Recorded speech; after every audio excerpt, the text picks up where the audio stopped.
নমস্কার, KS news নেটওয়ার্কে আপনাদের স্বাগত রয়েছে। আমি আজকে রয়েছি যাদবপুর এলাকায়। যাদবপুর ইউনিভার্সিটির ঠিক উল্টো দিকে যে রাস্তাটা রয়েছে সেই রাস্তার মধ্যে আমি রয়েছি।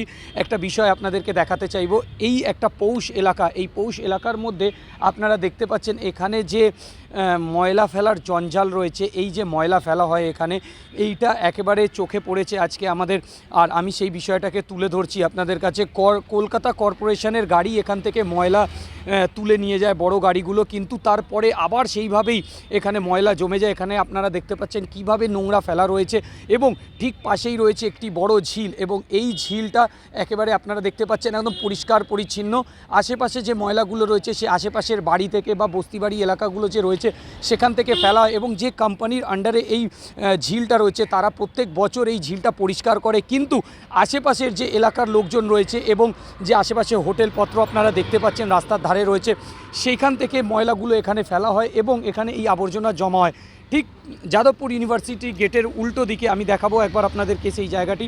যাদবপুর ইউনিভার্সিটির গেট ঠিক এই সামনেটাতে রয়েছে, এবং সেখান থেকে যখন আপনারা ভেতর দিকে ঢুকবেন তখনই দেখবেন বাঁ হাতে পরপর হোটেলগুলো রয়েছে এবং দোকানপাট রয়েছে, যেটা পুরোপুরি একেবারে বেআইনি দোকানপাট এখানে লাইন থেকে রয়েছে, এবং আবর্জনা এবং ময়লাগুলো এই জায়গাতে ফেলা হয়। একেবারে এই রাস্তাটা সোজা একেবারে চলে যাচ্ছে সেই কোম্পানির দিকে, বেঙ্গল ল্যাম্পস বলে একটি কোম্পানি, যেটা বহু বছর আগে বন্ধ হয়ে গেছে। সেই কোম্পানির দিকে এই রাস্তাটা যায়, এবং সেই রাস্তায় যাওয়ার কালীন মধ্যে এই ঝিলটা পড়ে, এবং এই ঝিলটার পাশেই ধারেই আপনি দেখবেন বিভিন্ন রকমের দোকানপাট, গ্যারেজ এবং রিক্সা স্ট্যান্ড, তার সাথে সাথে বাথরুম, এবং তার সঙ্গে সঙ্গে এই ময়লা ফেলার জায়গা। আমি আজকে বিশেষ গুরুত্ব দিতে বলবো জনগণকে, একটা জিনিস দেখাতে চাইব যে এই যে ময়লা ফেলার যে জায়গাটা রয়েছে এখানে দীর্ঘদিন ধরে এলাকাবাসীরা ময়লা ফেলে, এবং তার সাথে সাথে এক্ষুনি এই যে সাইকেলওয়ালা গেলেন সঙ্গে সঙ্গে একটা ময়লা ছুঁড়ে দিয়ে চলে গেলেন একদম চোখের সামনে, সেটা আমরা দেখতে পেলাম। তো এই এত সুন্দর ঝিল, এই পুরো এলাকার মধ্যে উঁচু উঁচু বিল্ডিং রয়েছে একেবারে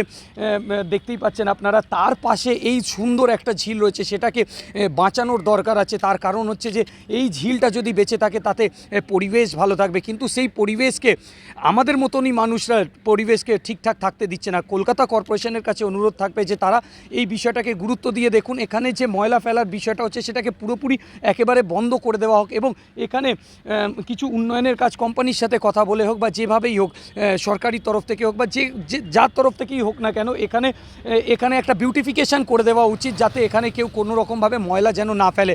হ্যাঁ, এতগুলো এলাকার ময়লা যাবে কোথাও, এটা হচ্ছে বড় প্রশ্ন।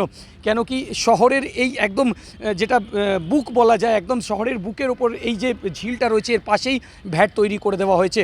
তাও আশেপাশের লোক থেকেই যারা রয়েছেন বসবাস করেন তারাই বেশিরভাগ এখানে ময়লা ফেলেন, এবং সেই ময়লা তুলে নিয়ে যায় কলকাতা কর্পোরেশন। কিছুক্ষণ আগেও আমরা একটা ছবির মধ্যে দেখতে পেয়েছি যে সেই ময়লার গাড়ি এখানে এসেছিল টোটো নিয়ে, এবং সে ময়লা ফেলতে যাচ্ছিল, তখনই হাতে হাতে আমরা ধরি, তখন সে আবার গাড়ি ঘুরিয়ে নিয়ে চলে যায়, বলে যে আমরা ফেলবো না, নিয়ে চলে যাচ্ছে। কিন্তু যদি আমরা এখানে না থাকতাম তো তাহলে সেই ময়লাটাও তারা এখানে ফেলতো।